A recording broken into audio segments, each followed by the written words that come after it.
ይሄንን ከንግግር በዘለለ ወደ ጽሁፍ ቀይረው ያቀረቡልን ጠቅላይ ሚኒስትር ማመስገን ፈልጋለሁ። መደመር መጽሐፍ የመጀመሪያውን አንብቤያለሁ። የመጀመሪያውን ሳነበው አቃቂር ለማውጣት ያነበብኩት ስለሆነ አቃቂሩንም በወጉ ኮሚኒኬት ሳላረግ በተፈጠረው ችግር ምክንያት የሆነ ሆኗል።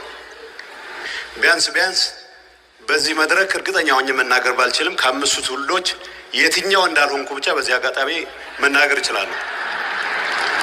የትኛው እንደሆንኩ እርግጠኛ አይደለሁም። የተቸነከረው የሚባለው ውስጥ ግን እንዳልሆንኩ በጣም እርግጠኛ ነኝ።